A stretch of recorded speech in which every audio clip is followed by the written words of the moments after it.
हाँ जी, तो आगे स्टूडेंट्स आपके जो नेक्स्ट न्यूमेरिकल होने वाले हैं वो हैं steady state error for disturbances के बारे में। ठीक है जी, जब सिस्टम के अंदर डिस्टरबेंस आ जाती है तो तब हमें क्या करना पड़ता है। देखो बच्चों, एरर की कुछ ना कुछ वैल्यू तो लाजमी एग्जिस्ट कर रही होती है हमारे सिस्टम के अंदर। अगर वो एग्जिस्ट ना करे तो हमारा सिस्टम जो है वो स्टेडी स्टेट कंडीशन में पहुँच नहीं पाता। ठीक है, लेकिन डिस्टरबेंस जो आती है वो इन्वायरमेंटल प्रॉब्लम्स की वजह से आती है, जिसका ज़ीरो होना हमारे लिए थोड़ा ज़रूरी होता है। ठीक है, यानी कि जितनी उसकी वैल्यू कम से कम होगी उतना ज़्यादा हमारा बेनिफिशियल कहने कंट्रोलर बनेगा।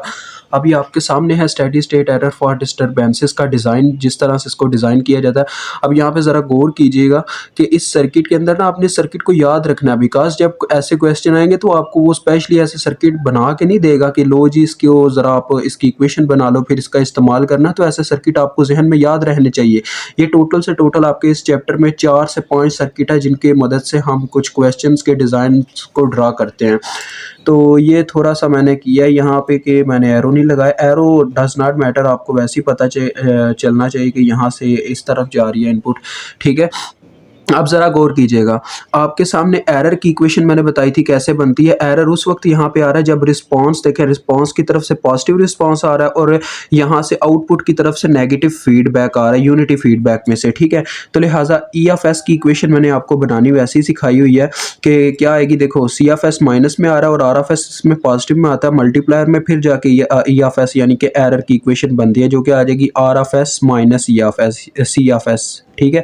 अगर बच्चों आप देखो ज़रा गौर कीजिएगा, अगर मैं सी एफ एस की इक्वेशन बनाना चाहूँ, सी एफ एस है हमारा आउटपुट रिस्पांस। आउटपुट कैसे मिल रही है देखें, पहले क्या होता है, ये दोनों मिलने के बाद यानी यहाँ से मल्टीप्लायर में से जो भी रिस्पांस मिलता है वो एरर के फॉर्म में निकलता है। तो फिर एरर आगे किस तरह से आगे बढ़ता है, देखो एरर पहले इस गेन के साथ मल्टीप्लाई होता है तो हमारे हमारे पास आ जाता है, देखें एरर ई ऑफ एस, साथ में गेन आ गई जी वन ऑफ एस। अब देखो फिर से आगे मल्टीप्लायर आ गया। अब मल्टीप्लायर ने दो वे दिए हुए हैं। एक वे ये है कि एरर सीधा डायरेक्ट आगे गुजर जाएगा। ठीक है, तो एक तो ये वे हो जाएगा यानी कि एरर और उसके साथ जो गेन मल्टीप्लाई हो रही है वो आगे जाके इस गेन से मल्टीप्लाई हो जाएंगे, जो कि आ जाएगा देखो ई of S ji one of S G two of S. एक तो ये आ गया। ठीक है बच्चों, अब देखो सेंटर में थे दोनों प्लस, तो एक प्लस आएगा और एक और चीज आ जाएगी, वो क्या, देखो यहां से डिस्टरबेंस ने भी हमारे सिस्टम को ज्वाइन किया। डिस्टरबेंस क्या करेगी, देखें डिस्टरबेंस यहीं से ज्वाइन करके, अब देखो जब ये एंटर करेगी सिस्टम के अंदर, ये पॉजिटिव साइन इसकी वजह से आई है, जो सेंटर में मैंने पॉजिटिव लगाया इस पॉजिटिव की वजह से आया, ये पॉजिटिव आया। डी ऑफ एस ने यहां से ज्वाइन किया तो देखो ये इस गेन के साथ सिर्फ मल्टीप्लाई होगा, तो ये देखो फार्मूला बन गया डी ऑफ एस साथ में जी टू ऑफ एस। तो ये आपके पास आपकी आउटपुट आ रही है सी ऑफ एस। ओके हो गया, आउटपुट आ रहा है आपके पास। अब मैं क्या करता हूँ, एरर की इक्वेशन बनाने के लिए इस एरर की ये जो ये वाली फॉर्म है इसमें पुट करता हूँ इसको।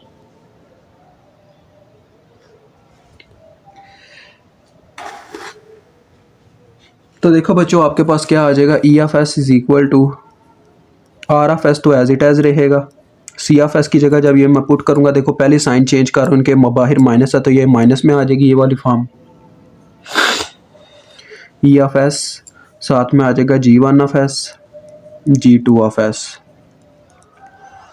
और इसी माइनस की वजह से ये भी माइनस में कन्वर्ट हो गया, minus D of S G two of S. ठीक है, तो अब मैं क्या करता हूँ, ये जो ई वाली इक्वेशन है इसको उठा के उधर ले जाता हूँ, तो देखो ये उधर जाके पॉजिटिव हो जाएगी और दोनों में से ई ऑफ एस कॉमन आ सकता है। तो ई ऑफ एस जब मैं कॉमन लूंगा, इसके साथ और कुछ नहीं रहा होगा तो यहाँ पे वन आ जाएगा, और इसमें से जब ई ऑफ एस कॉमन लिया गया होगा तो ये दोनों रह चुके होंगे, तो ये इस फॉर्म में यहाँ पे इस साइड पे कॉमन आ जाएगा G one of S G two of S. ठीक है, अब बात करते हैं इस साइड की, तो देखो यहाँ पे क्या रह गया हुआ है, सिर्फ रिस्पांस और डिस्टरबेंस रह चुकी हुई है। तो डिस्टरबेंस और रिस्पांस का ही आपको फार्मूला मिलेगा, क्योंकि यहाँ पे बच्चों आपका जो एरर है ना वो दो चीज़ों पे डिपेंड कर रहा है, एक डिस्टरबेंस है, एक है आपका रिस्पांस। तो देखो जरा एरर का यहाँ से ये फार्मूला बना, E of S in frequency domain not in time domain. Time domain में भी आपने खुद करना है। देखें R of S divided by आ जाएगा one plus G one of S G two of S. ठीक है,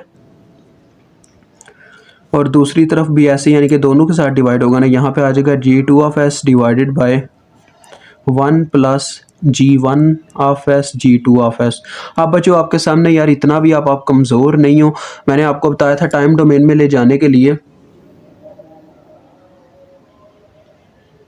आपके पास ये फार्मूला होता है एट टाइम इन्फिनिटी हमने लेना है इसको, तो आपको याद होगा मैंने आपको बताया था टाइम इन्फिनिटी पे आप अगर एरर निकालना चाहते हो तो उसका ये formula, limit S approaches to zero. अगर आप फ्रीक्वेंसी डोमेन से चाहते हो तो ई ऑफ एस, ये फार्मूला बनता है। अदरवाइज पहले अगर हम बात करें ना तो यहाँ पे इन्फिनिटी कैसे आया, जब हमने ई ऑफ टी के ऊपर टाइम की लिमिट इन्फिनिटी अप्लाई किया, और ये टाइम और से फ्रीक्वेंसी बिल्कुल अपोजिट होते हैं। डेट्स वाई फिर क्या होता है, क्योंकि T is equal to 1 over F, यानी कि the reciprocal of frequency is called, क्या होता है बच्चों, the reciprocal of frequency is called time period.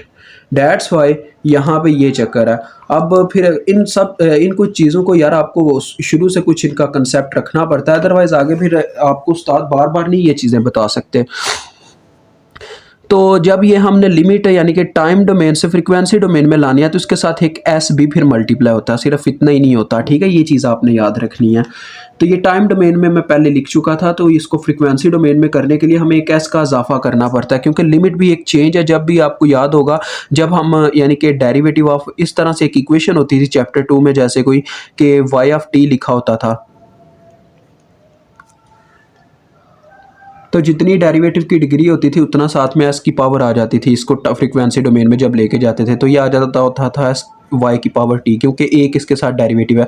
ऐसा ही बच्चों चेंज भी एक डेरिवेटिव ही होता है। डेट्स वाई यहाँ पे इसकी वजह से जब मैंने इस फॉर्म को इसमें कन्वर्ट किया तो इस लिमिट यानी इस चेंज की वजह से, इस डेरिवेटिव की वजह से एक एस का इजाफा हो गया ई ऑफ एस के साथ, ठीक है। अब ये एस इन दोनों के साथ जब मल्टीप्लाई होगा तो देखो मेरे पास क्या आ जाएगा, पहले नंबर पर आ जाएगा limit S approaches to zero, S R of S divided by 1 plus G one of S G two of S, ठीक है बच्चों। यहाँ पे ये आ जाएगा, दूसरी तरफ मेरे पास आ जाएगा माइनस।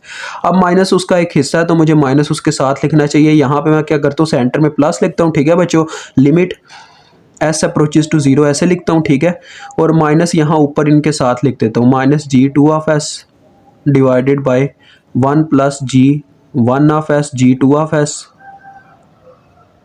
और साथ में एक इनके साथ एस भी आ जाएगा ऐसे, क्योंकि एस दोनों के साथ मल्टीप्लाई हो रहा है ना, ई ऑफ एस की पूरी टर्म से एस मल्टीप्लाई हो रहा है, और ये आ गया साथ में डी ऑफ एस। तो अगर अब आप इसको जनरल फॉर्म में लिखना चाहो, जनरलाइज फॉर्म में, तो ये इसका फार्मूला बच्चों बनेगा ई, ये जो आपका ये वाला ना, ये आपका रिस्पॉन्स का एरर है, ठीक है, इसको ई आर इन्फिनिटी से मेंशन करेंगे, और सेंटर में ये वाला माइनस जो ये था, ठीक है, इसको आप सेंटर में रख लो, कोई मसला नहीं है, क्योंकि आपने डिस्टर्बेंस निकालनी है, डिस्टर्बेंस माइनस में नहीं निकालोगे, प्लस में ही निकालोगे। ये बस मैंने आपको समझाने के लिए बताया कि ये माइनस डिस्टर्बेंस का है। तो डिस्टर्बेंस के एरर को बच्चों मेंशन करने का तरीका कि डी लगा दो साथ में, तो ये आपका फार्मूला आ जाता है, मेजर फार्मूला। इसी की मदद से आप आके न्यूमेरिकल्स हल करोगे। तो ये समझाना मेरा काम था। अगर ऐसे यानी कि आपको कंसेप्ट नहीं दूंगा तो आप आगे कर नहीं पाओगे। डेट्स वाई हमारे चैनल का यही काम है कि हम एक एक कंसेप्ट के साथ चलते हैं, कंसेप्ट वाइज। तो आप हमारे चैनल को अभी सब्सक्राइब कर लें जिन्होंने सब्सक्राइब नहीं किया, और अगर आपको हमारी वीडियो अच्छी लगी है तो अभी आप हमारी वीडियो को लाइक और कमेंट सेक्शन में कमेंट कीजिएगा।